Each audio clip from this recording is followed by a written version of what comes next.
ఓం గురు బ్రహ్మ గురు విష్ణు గురుదేవో మహేశ్వర గురు సాక్షాత్కార పరబ్రహ్మ తస్మై శ్రీ గురువే నమః వీరభద్రపతి కాళీమాత నమో నమో లోకమాత పిత పార్వతి జయ శ్రీరామ్. ఈరోజు స్త్రీల గురించి కానీ స్త్రీల వ్యక్తిత్వం గురించి కానీ వాళ్ళ మనోభావాల గురించి కానీ ఈరోజు ఆంధ్రప్రదేశ్లో భలే మాట్లాడుతుంటారు కొంతమంది. కొంచెం ఏదైనా మాట అంటే నోరు జారితే దాన్ని ట్రోల్ చేస్తుంటారు. మళ్ళీ ఈరోజు సాక్షాత్తు ఆపద్బాంధవ ముఖ్యమంత్రి గారు మళ్ళీ వాళ్ళ చెల్లెల గురించి ఏం మాట్లాడినాడు.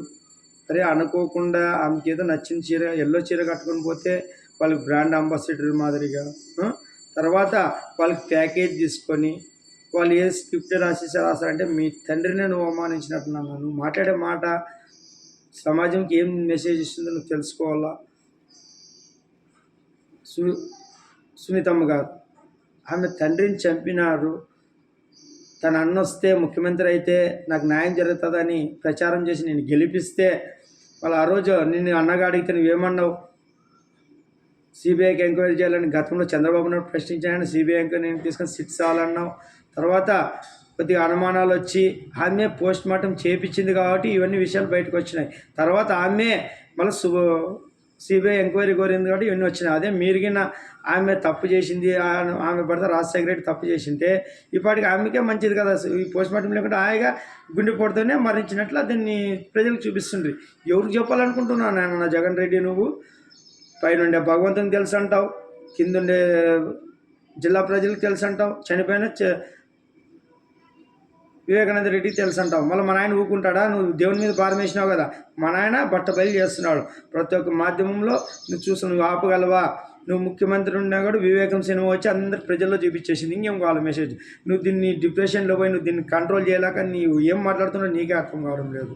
ఈరోజు ఆడవాళ్ళ చీరల మీద చెల్లెళ్ళు అనుకుంటే ఎట్లా మాట్లాడుతున్నావు? వాళ్ళు ప్యాకేజ్ కోసం చేస్తున్నారా నాన్న? వాళ్ళు మర్యాద తీస్తున్నారా? నువ్వు మర్యాద తీస్తున్నావు. నీ తండ్రిది రాజశేఖర రెడ్డి అంటే ఒక గౌరవము. రాజశేఖర రెడ్డి గారు అంటే ఒక మాట ఇస్తే మడం తిప్పుడు అనే మాట.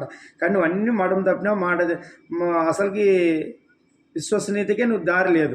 విశ్వసనీయత అంటే ఏమి? నువ్వు అమరావతి కట్టినావంటే కట్టినావా? రైతులకు మాట ఇచ్చినావు. వాళ్ళ 32 ఎకరాలు కాదు 35,000 ఎకరాలు ఇచ్చినా నేను చేయాలి బాగుంటుందని చెప్పినావు. 3 రాజధానులు ఎందుకన్నా? మన విశ్వసనీయత ఉందా? పిఆర్సీ వారంలో చేస్తానన్నావు, అయ్యింది. విశ్వసనీయత ఉందా? మద్యపాన నిషేధం విధించి ఈ 2024లో ఓట్లు అడిగినకి వస్తావు. విశ్వసనీయత ఉందా నీకు? వెన్నుపోటు అంటావు. చంద్రబాబు వెన్నుపోటు పొడిచింది ఎవరు? వాళ్ళ మామ లక్ష్మీపార్వతి చేతిలోని కీలుబొమ్మగా మారినప్పుడు ఆయన చేతిలో వెళ్ళిపోకుండా కాపాడుకున్నారు. వాళ్ళు కాపాడుకొని ఈరోజు వెలిగించుకొని పేరు తెస్తున్నారు. ఇప్పుడు కూడా ఎన్టీఆర్ పేరు నిలబడిందంటే టీడీపీ ఉందంటే వాళ్ళు చరిస్మా వాళ్ళ నుంచి వెలిగించుకుంటున్నారు. మళ్ళీ నువ్వేం చేసినావు? మీ నాయన పార్టీ పేరు పెట్టుకొని ఏమి అంతా చేసినావు అవినీతి. ఇప్పుడు చూస్తున్నాం ఈ 5 ఏళ్ళలోన ల్యాండ్ మాఫియా, ఇసుక మాఫియా, తర్వాత గంజాయి, లిక్కర్స్ది ఇవన్నీ చూస్తున్నాము. ఇంతకంటే మనం ఏం చెప్పాలి చెప్పు? జనాలకి ఏం తెలియడం లేదా? ఇప్పుడు డెవలప్ చేయాలంటే మనం ఏం చేస్తున్నాము? ఒక 2 లక్షల చిల్లర వాలంటీర్లు ఇచ్చినాము. అది కూడా మీకు నచ్చిన వాళ్ళని, మీ చేతిలో ఉండే వాళ్ళని. దీని ద్వారా ఎంత ప్లానింగ్ ఉండదో అన్నీ బయటకు వేసినాడు మన ఆయన.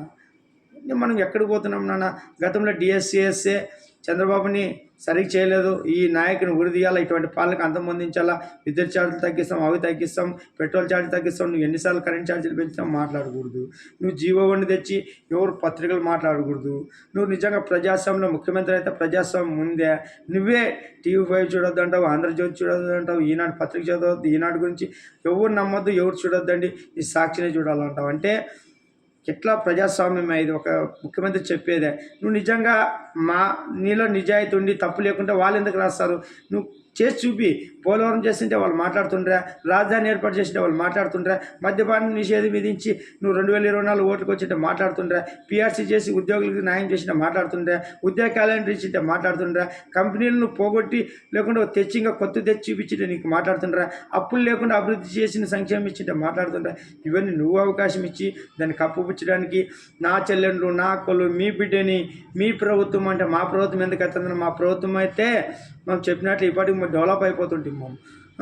ఈరోజు మనం చెప్పినట్లుండే ప్రభుత్వం మీ 4.5 ఏళ్ళు కనపడలే ప్రజలు. అప్పుడేమో ప్రతిపక్షంలో ఉన్నప్పుడు ముద్దులు పెట్టుకుంటూ తిరుగుకుంటూ జనాల్లో మీ బిడ్డ అని దాదాపు 2 నెలల నుండి బయటకు వచ్చి నువ్వు ప్యాలెస్లో నుంచి నీకు ప్రజల గురించి మాట్లాడుతావు. నువ్వు పెత్తందారు కాబట్టి ఎవరు నాయన? నువ్వు తాడేపల్లిగూడెం ప్యాలెస్ కట్టుకునేటప్పుడు చుట్టుపక్కల ఎన్ని పేద ప్రజలకు కాల్ చేపించినావు అంతా మొత్తం చుట్టుపక్కల వీళ్ళందరూ అడ్డుముంటారని తీపిచ్చి కంచేసుకుని ఎట్లా చేస్తున్నావు నువ్వు పేదల పార్టీ అన్నావు నువ్వు అందరికీ ఉద్యోగాలు ఏమిస్తున్నావు నీ పార్టీకి ఉండేవాళ్ళని నీకు భజన చేసేవాళ్ళకి నీ సామాజిక వర్గాన్ని ఎంతమందిని చూడండి, రెడ్డిలు ఎంతమంది ఉన్నారు చూడండి ఒకసారి. ఈరోజు ప్రతి ఒక్క వ్యవస్థని చేతిలో తీసుకున్నావు నువ్వు, న్యాయ వ్యవస్థని, రెవెన్యూ శాఖని, పోలీస్ శాఖని, మొత్తం యంత్రాంగాన్ని తీసుకొని నువ్వు ఇట్లా ఆడిస్తుంటే ఎవరన్నా ప్రశ్నిస్తే వాళ్ళ మీద ఈ సోషల్ మీడియా ద్వారా విమర్శలు, ఇంకా రకరకాలుగా ఇది శాసనసభలో మనం చూసినాం అవమర్యాద. చంద్రబాబు ఎందుకు ఏడుస్తాడంటే మర్యాద ఉన్నాడు కాబట్టి ఏడుస్తాడు. మనం అట్లా చేయకూడదు కదా. ఎప్పుడైనా చూసినాం ఇటువంటి ఎమ్మెల్యేలని, కొడాలి నాని కానీ, పేర్ని నాని కానీ, రోజమ్మ గారు కానీ, వంశీ కానీ, జోగి రమేష్ కానీ, ఇటువంటి ఎమ్మెల్యేల వెల్లంపల్లి కానీ ఈ యాక్టింగ్ చూడండి, కంటికి ఇక్కడ పెట్టుకొని అక్కడ పెట్టి యాక్టింగ్ ఏ ఊరికి బయటపడడం లేదు. గులకరా అయితే ఎంతవరకు తీసుకుపోయి మళ్ళీ ఆ పిల్లని సతీష్ అనే పిల్లని మళ్ళీ బలి చేస్తున్నాం. ఇంతకుముందు కోడి కత్తి సీన్ ఇవన్నీ చెప్పేది లేదా. చూడన్నా భగవంతుడు ఉన్నాడు, వీరభద్రుడు ఉన్నాడు కాబట్టి ఇవన్నీ బయటేసి నువ్వు ఏమనుకుంటున్నావు అన్నీ రివర్స్ చేస్తాడు. నువ్వు దాదాపు ఓటి మంచిలోకి వచ్చేసినావు. నువ్వు డిప్రెషన్లో ఏం మాట్లాడినా అన్ని ఎదురులు అవుతున్నాయి. నువ్వు తెలియకుండా ఊకే మాట్లాడకుండా మౌనంగా ఉంటేనే బాగుంటుంది. నువ్వు ఇది ఈ సమ్మేళనము వైజాగ్లో పెట్టి ఇప్పుడు ఏమి అప్రతిష్ట పాలే. ఇప్పుడు క్వశ్చన్ లేసే వాళ్ళు సమాధానం చెప్పగలవా నువ్వు? స్క్రిప్ట్ లేకుండా రాగలి. ఇప్పుడు పప్పు అంటారు లోకేష్ని, వైసీపీ వాళ్ళ పప్పు ఎవరో మీరే చెప్పాలి. ఇప్పుడు ఎవరు ఏమంటే అది వెనక తిరిగి వస్తున్నాను. ఈరోజు లోకేష్ గారు మాట్లాడినట్టు మీ నాయకుడు మాట్లాడతాడు, ప్రశ్నలకు ఆన్సర్లు చెప్పగలడా? ఒక 10 2 సంవత్సరాలు సిప్పించి అవుతాడు. ఇవన్నీ మనం ఆలోచన వ్యక్తిగత విషయాలు కాదన్న. భగవంతుడు ఏమి ఇస్తే అది ఇస్తాడు వీరభద్రుడు. మనం మంచిగా నీట్గా నిజంగా చిన్న వయసులో ఇచ్చినాడు. 45 ఏళ్ళు 46 ఏళ్ళు మేము కూడా సంతోషించినాం. ఇంత చిన్న వయసులో ముఖ్యమంత్రి అంటే ఆయన మాస్ ఫాలోయింగ్, ఆయన నిజాయితీతో గతం వదిలేసింటే అయిపోయాడు. ఆ ఈడీలు చట్టాలు అన్నీ పోయి తప్పు చేసింటారు. మనిషి అయినా తప్పు చేయకుండా ఉండడు.